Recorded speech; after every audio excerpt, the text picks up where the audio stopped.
Hello friends, आज हम लोग अपना अगला चैप्टर जो स्टार्ट करते हैं, इसका नाम है बाजार संतुलन, मार्केट इक्विलिब्रियम। और देखिए, इकोनॉमिक्स भी बहुत एक सिस्टमेटिक सब्जेक्ट है ना। हम लोगों ने सेकंड चैप्टर में पढ़ा था मांग वक्र, क्या पढ़ा था? Demand curve. और हम लोगों ने फोर्थ चैप्टर में, जो जस्ट लास्ट चैप्टर था, उसमें हम लोगों ने पढ़ा था सप्लाई कर्व, पूर्ति वक्र। ठीक। और इन्हीं दोनों के आधार पर हम लोग क्या करेंगे? डिमांड सप्लाई एनालिसिस, जिसको हम लोग बोलते हैं क्या है? मांग पूर्ति विश्लेषण। क्या करेंगे हम लोग? मांग पूर्ति विश्लेषण की। और मांग होती क्या है, रिवाइज कर लेते हैं। देखिए, जो मांग वक्र होता है ना, वो क्या होता है कि वस्तु की वो मात्रा को बताता है जो उपभोक्ता विभिन्न कीमतों पर खरीदने के लिए इच्छुक है और साथ में क्षमता भी रखता है। ठीक। जिसमें हम लोग बहुत सारी चीजों को मानते हैं कि वो कांस्टेंट है, बाकी वस्तुओं की कीमत कांस्टेंट है। कई चीजें कुछ कुछ ऐसे assumptions हैं, लेकिन बाकी सारी चीजें अगर नियत हैं तो उसके बाद से जो मांग वक्र होता है वो कुछ इस तरह का आता है।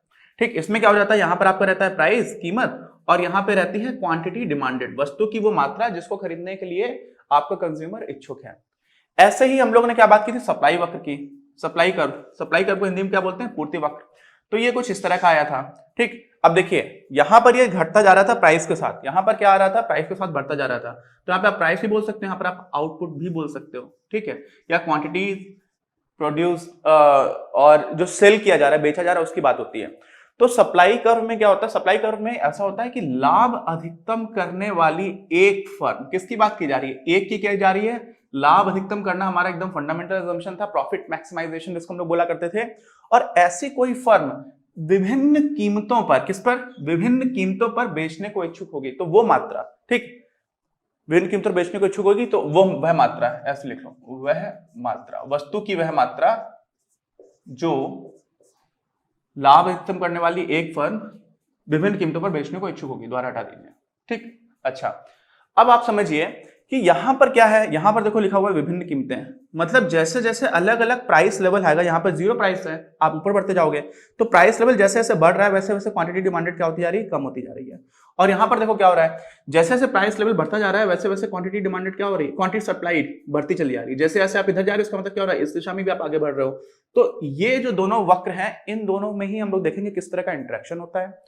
कभी कभी ये मांग वक्र आपका शिफ्ट कर जाएगा, या फिर सप्लाई कर्व जो है, पूर्ति वक्र, वो शिफ्ट कर जाएगा। तो उस स्थिति में क्या होगा?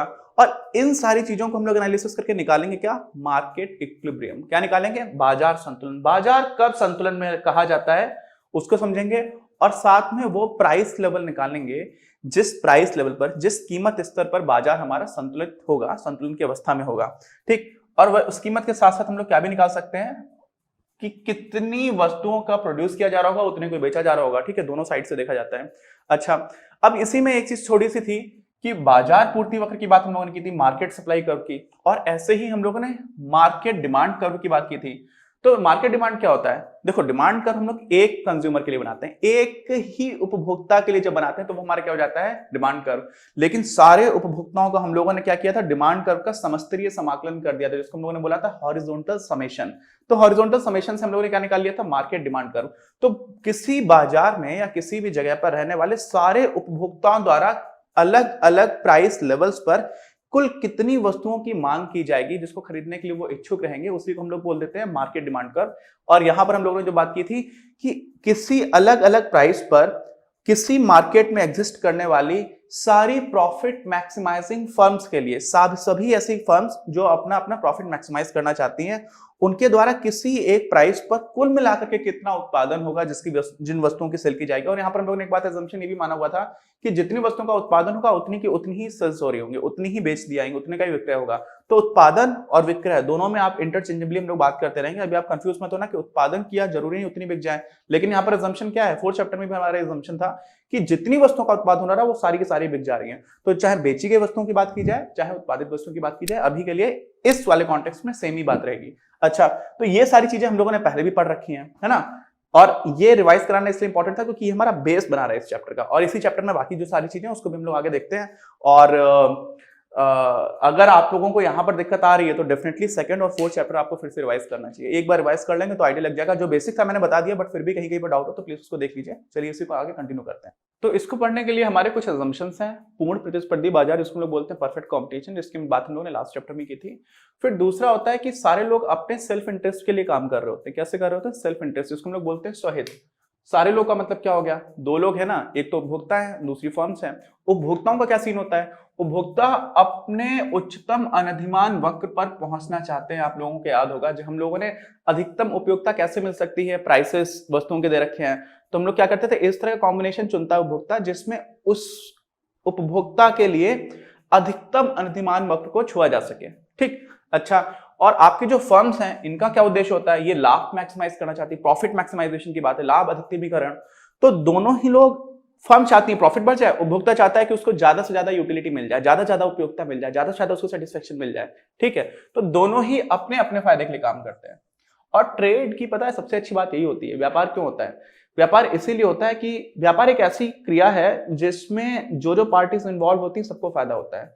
आपको मुझे मार्कर खरीदना है, मैं मार्कर तब खरीदूंगा 25 रुपए देके जब मेरे लिए 25 रुपए इंपॉर्टेंट नहीं है, मार्कर इंपॉर्टेंट है। दुकानदार मुझे क्यों बेच रहा है, उसके लिए 25 रुपए ज्यादा वैल्यूएबल है, मार्कर वैल्यूएबल नहीं है। समझ रहे हैं, तो ट्रेड में दोनों का फायदा हो रहा होता है। वैसी चीज यहां पर भी है, उपभोक्ता है और सारी फर्म्स की बात हम लोग कर रहे हैं। अच्छा, हम लोगों ने बात की थी, हम लोग मांग वक्र और जो पूर्ति वक्र है उसका विश्लेषण करके कहां पर पहुंचेंगे, बाजार संतुलन पर। बाजार संतुलन को डिफाइन कैसे करेंगे, कैसे उसको अभिव्यक्त कैसे किया जाएगा। तो बाजार संतुलन बिल्कुल सिंपल आप समझ लो, एक ऐसी स्थिति है जिस पर सारी फर्म्स मिलाकर के जितनी क्वांटिटी बेचने के लिए इच्छुक हैं, किसके लिए, बेचने के लिए इच्छुक हैं, उतनी ही क्वांटिटी सारे उपभोक्ता मिलाकर के खरीदने के लिए इच्छुक हैं। यानी कि बाजार के स्तर पर जो कुल मांग है वो कुल पूर्ति के बराबर हो जाती है, उसी को हम लोग बोल देते हैं क्या, बाजार संतुलन।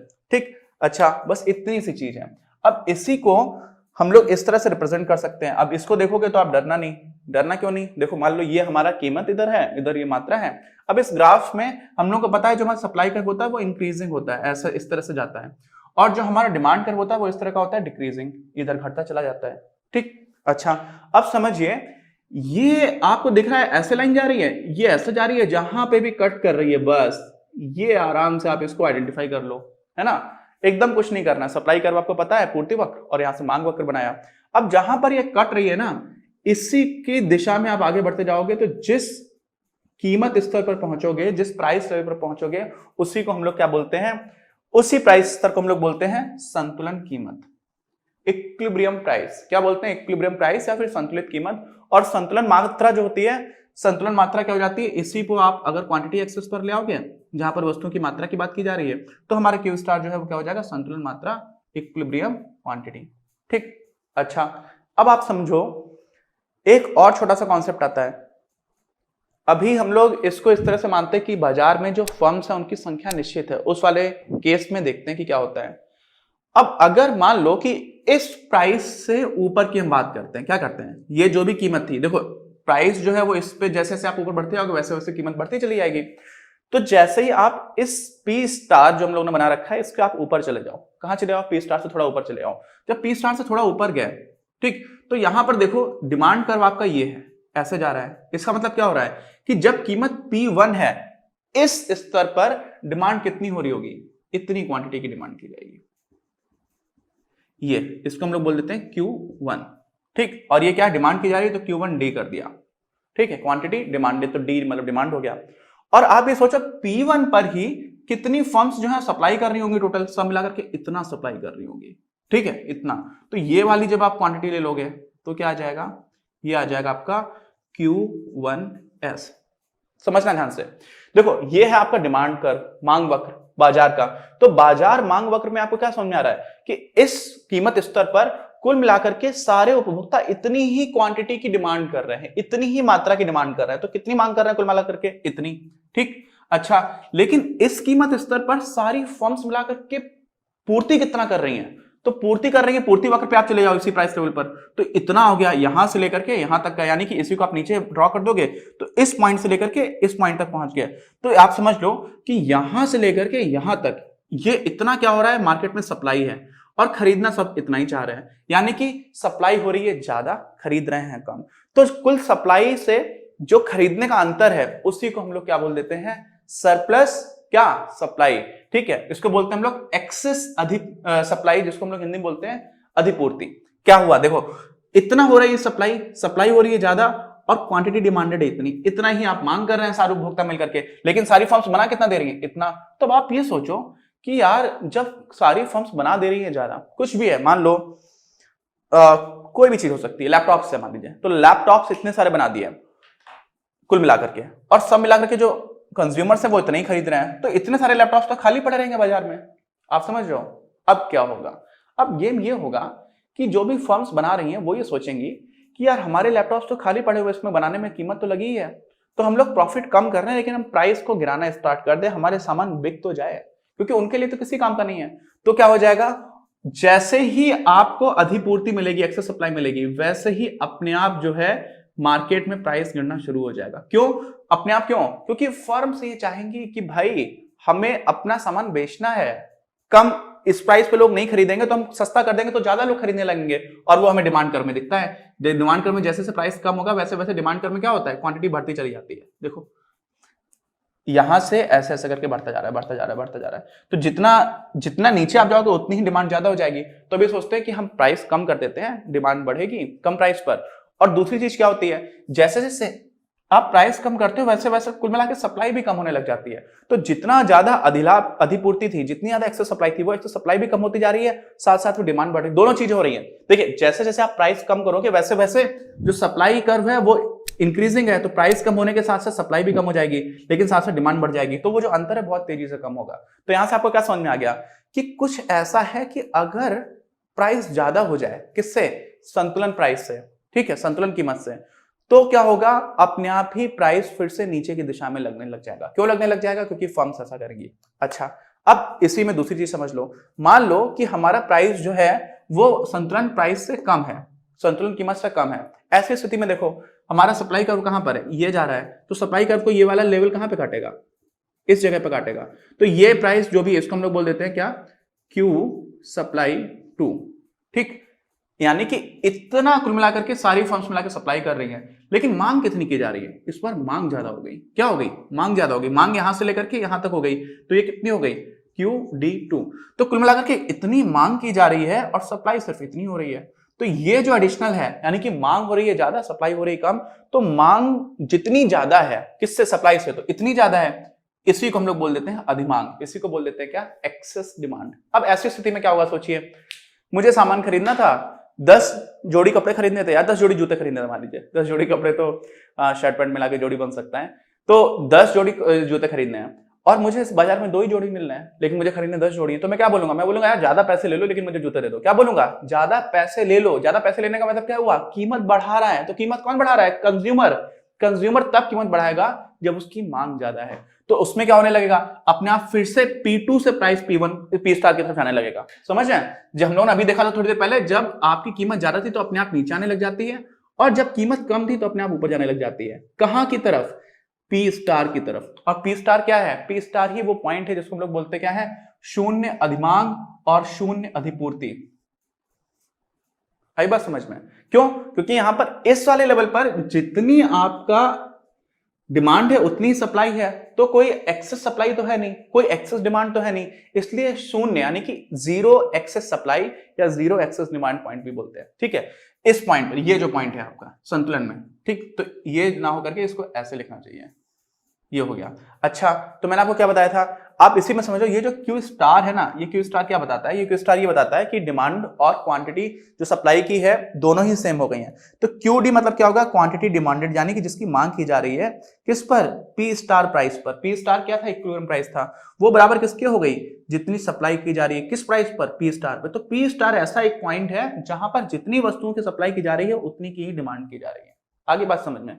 तो यहां से आपने ये जो देखा कि जो मूवमेंट इस दिशा में हो रहा है, नीचे चला गया अगर प्राइस तो अपना ऊपर आ जाएगा, ऊपर चला गया तो नीचे आ जाएगा। किससे ऊपर और किससे नीचे की बात की जा रही है, जो हमारा इक्विलिब्रियम प्राइस है। ठीक, अच्छा, तो इसी को मालूम है, हमारे जो इकोनॉमिक्स के फादर ऑफ इकोनॉमिक्स उसको बोला था एडम स्मिथ साहब को। किसको बोलाता है, एडम स्मिथ साहब।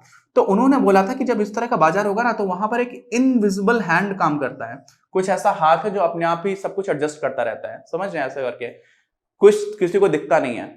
वो क्यों उन्होंने बोला, क्योंकि अपने आप ही ये जो मैकेनिज्म है हमें दिखा रही कि वास्तव में कैसे भी स्थिति हो हमेशा ही आप इक्विलिब्रियम की तरफ पहुंच जाओगे। तो इसी को उन्होंने इनविजिबल हैंड बोला। हम लोग हिंदी में उसको अदृश्य हाथ अवधारणा बोल देते हैं। और ये किसने बोला था, हमारे जो फाउंडर या फादर ऑफ इकोनॉमिक्स बोला जा सकता है, एडम स्मिथ साहब, उन्होंने कहा था। और इसका मतलब क्या होता है, कोई अगर पूछ ले कि जो इनविजिबल हैंड अवधारणा है, अदृश्य हाथ अवधारणा, इसका क्या मतलब है, तो इसका सिर्फ ये मतलब है कि बाजार फिर से अपने आप ही संतुलन की स्थिति में जाएगा। ठीक, अच्छा, बाजार को पुनः संतुलन में ले जाता है कौन, हमारा इनविजिबल हैंड। ये हम लोगों ने देख लिया, बेसिक कॉन्सेप्ट था और इंपॉर्टेंट भी था। मार्केट इक्विलिब्रियम की तरफ सबसे इंपॉर्टेंट चीज ये थी। तो कोई डाउट हो तो प्लीज कमेंट बॉक्स में लिख करके बताइए। चैनल सब्सक्राइब नहीं किया तो प्लीज सब्सक्राइब द चैनल। हम लोग आप लोगों के लिए ही वीडियोस बना रहे हैं और बहुत जल्दी सारे वीडियोस को कंप्लीट करेंगे। वीडियो पसंद आए तो लाइक करिए और अपने दोस्तों के साथ शेयर करिए। मिलते हैं हम लोग अपने अगले वीडियो में।